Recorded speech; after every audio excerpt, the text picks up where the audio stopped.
Fuck your mama. You know that. Ring my phone, you boys. Bums need not apply. Big. Very, very blessed. In my life, I've received the highs of highs and the lows of lows. And I'm very, very thankful to God for every experience that I've had. Whether it's been good or bad or indifferent. It's all made me the man I am today. I've had such a marvellous career that I'm really, really thankful for. I've worked very hard, but it's all been God's plan. Everything that's happened has been God's plan. Even today, to come back at 37 years old is God's plan and God's will. And we will see where it takes us, no problem. My last 2 fights, I didn't get the result I was after. Alexander got the results over me. Fair play to him and his team and everybody around it. You know, it's life lessons. In this life, you don't always get what you want. You don't always get what you think you want and think you did enough to get. However, that's where it stays. You don't hear me crying and moaning about, oh my God, he cheated. When I came in, you seemed a bit not yourself, as you said, but do you feel like you've calmed down a bit now? I've got a lot going on in my life, a lot going on, but I need respect putting on my name because I'm a warrior. And don't forget, who built his story when he was a kid? He didn't build it himself, did he? Me, his father. And he hasn't showed me enough respect to say, you know what, my dad could be right. Is that repairable, John, that relationship? I don't know. There's no fighting. No fighting, Huey. No fighting, James. And no fighting, Jay. And most of all. But he's saying that Tyson isn't himself anymore. And I tend to agree with John Fury. He's certainly not at his best anymore. I mean, how could he be after everything he's been through and stuff like that? So I tend to agree with that, right? But he was saying words to the effect of that the Wilder trilogy. Tyson, I think, used his dad to keep him involved and as a infiltrator, you know, someone that can shout and scream and cause a bit of chaos and unrest, you know. And I think like he doesn't need that in this fight, so he might make a U-turn when he needs. John Fury. You can't show your father respect when it's needed.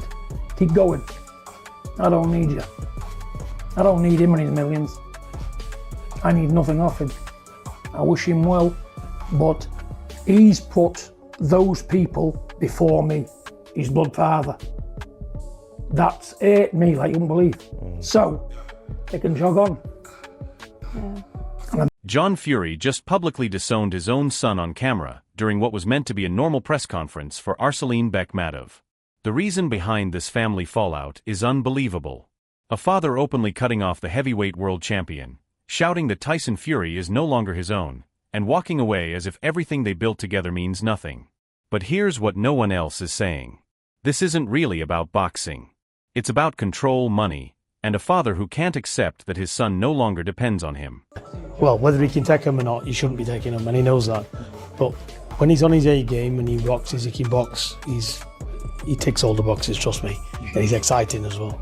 And he does the right thing with this level of opposition because he's walking through. So here's how everything unfolded backstage. Tyson is handling his usual pre-fight media duties, calm and composed like always.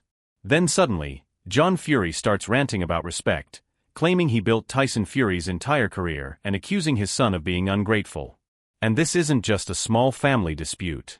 John is openly questioning whether Tyson still has what it takes, saying he's not the fighter he used to be and refusing to join the training camp. The same man who stood in Tyson's corner for every big fight is now his loudest public critic. You really can't make this up. Relationships, you repair them in private, not in the public domain. John, on the times that I've met John, I found him to be engaging and charming. But there's other times when I've seen him whether it's an act, or created or whatever, it's boorish, it's unpalatable, it's unpleasant. When you headbutt Ukrainians in front of Saudi royalty and behave yourself in a way that's not particularly appetizing, you get judged by it. So with due respect to the fact it's a scoop for these guys, I'm not hugely interested in John Fury. But here's where things get completely wild.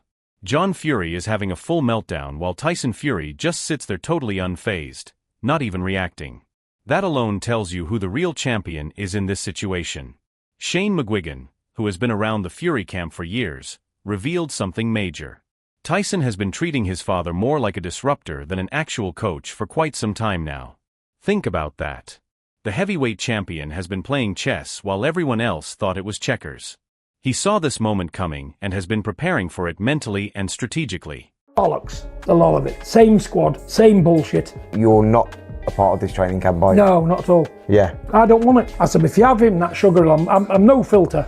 I said, I'm gone. But what is it about Sugar? He's Is no it good. Tactically, technically? He's useless. Everybody's been in the corner. He got beat. He's been gone Tyson since the Deontay Wilder fights. It's finished Wilder completely. It's took a lot away from Tyson. Magmadov. This is a problem. I'm the first one to say it, because all them out there, they don't pay enough attention to detail, Spencer. It's a high-risk fight for him, isn't it? It's not what I'd have done. Look at Usyk. Usyk's saying, I'm 39-year-old. I want an easy time. He's picked Rico Van Over. Yeah. Man's not a boxer. I'm getting well paid for Rico, keeping my name out there. It's an easy fight. Even if Tyson wins this, it's 12 rounds of... Now here's the interesting part. Peter Fury, who truly understands boxing at the highest level, spoke out and confirmed what people in the sport already know. When Tyson Fury is at his best, his skill set is unmatched. While John Fury is making accusations and calling his son tactically ineffective, analysts who study fights professionally are explaining why Tyson is still one of the most dangerous heavyweights in the world. At 37 years old, he's training in Thailand, improving his speed, refining his footwork, and preparing like he still has everything to prove. That's not how someone who's lost their edge behaves. It's made for him. It's a perfect fight for him. Got the height, looks the part, he's strong. I think Tyson's hands will be too fast. I think Tyson, his feet are the thing what I want to see. I want to see how his feet have deteriorated, because it happens to everybody. So I just want to see what version of Tyson we get. He's out in Thailand training, so he's got to make sure he trains right. No cutting corners at this stage in your life. 37 years old. There's a lot of young lions knocking at the door, watching you. You're in a meal ticket, they're planning for you already. And I think... Hold on. Did you hear what Simon Jordan said about this situation? He completely revealed what's really going on. John Fury is turning a private family matter into a public spectacle, which ruins any real chance of repairing the relationship. Meanwhile, Tyson Fury has always stayed focused on his career, his craft, and his fans. He's not putting family issues on social media or using press conferences to settle personal matters. The difference couldn't be clearer. One man is building a legacy through actions and results. The other is damaging relationships through ego and resentment. One punch in heavyweight division changes everything. Magmadov's capable of doing that. He's a big, strong man, as you can see. Tyson's an elite boxer, but what's he got left? I don't know. Because you'll only know when you get in that ring, and then it's too late. You know, let's just see. Tyson's not a stupid man. He knows. But wait, it gets even worse. Johnny Nelson pointed out something that should worry every heavyweight in the division. Tyson Fury at 37 is more calculated and dangerous than ever. Yes, younger fighters are rising, but experience and ring IQ don't vanish overnight. This is a fighter who has faced every style, every kind of pressure, and every form of adversity in professional boxing. And now he's training without distractions, without family drama around him, and without someone constantly doubting his decisions. Some fighters break down when they lose their support system. Champions become stronger when they remove the noise. People around me never have and I never will, because I'm a psychopath. I can't have a million people around me, because it doesn't work. I just have the same old people I've always knew, that's it. I'm not interested in making new friends, I'm not interested in what the next man's got, I'm not interested in what the next door neighbour's doing, don't care. Here's the real twist, though. John Fury keeps questioning Tyson Fury's motivation, like he doesn't understand what drives a true champion. Tyson isn't fighting for money anymore. He already has generational wealth. He's not chasing titles just to prove he can win them. He's fighting because he loves the sport, because he wants to entertain fans, and because he believes he still has something left that no one else in the heavyweight division can match. That's the mindset that separates legends from the rest. John's doubt only shows how out of touch he has become with what truly motivates elite athletes. The thing is there's nothing more left in life for these boxers. When these great boxers, what's completed the game and they've got everything, what else can Tyson do? You know, there's only so much yachts and sailing, and there's only so much flying on holidays, and there's only so much fucking whatever a normal person thinks is good you can do. And here's something no one is really discussing. Tyson Fury has surrounded himself with people he genuinely trusts, cutting off anyone who brings unnecessary drama or interference. That's not just a smart boxing move. That's a smart approach to life.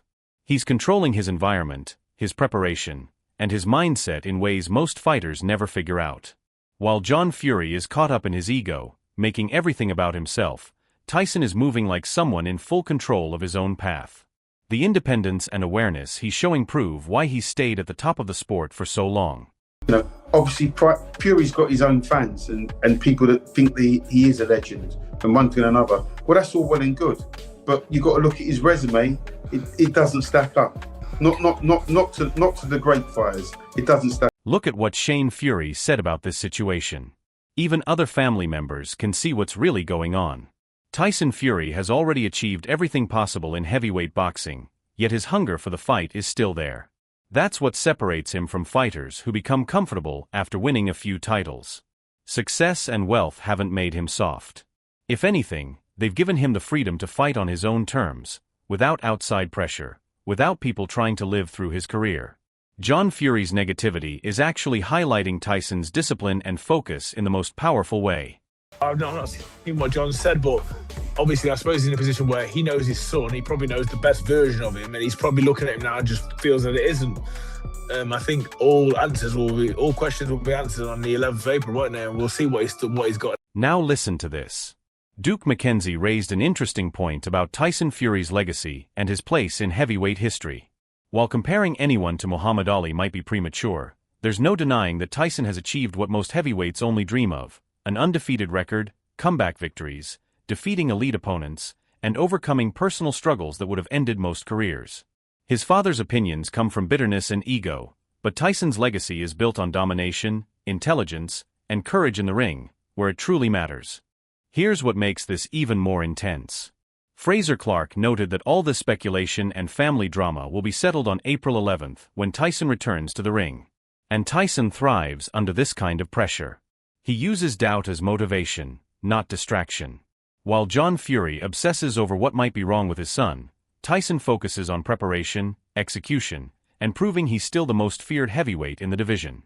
This sets up a fight where he's not just facing his opponent, but also public perception and family criticism. So there it is, a father-son relationship collapsing on the biggest stage, a heavyweight champion more focused than ever, and a division about to see if Tyson Fury still has that killer instinct at 37. This isn't just family drama, it's about what happens when a legend decides he doesn't need anyone's approval to keep dominating. We're witnessing Tyson Fury become even more dangerous because he's finally fighting completely on his own terms. What do you think? Will John Fury's criticism motivate Tyson, or will this family split affect his performance? Drop your thoughts in the comments. April 11th just became must-see television. Hit like, subscribe for updates, and turn on notifications because the heavyweight division is about to get wild.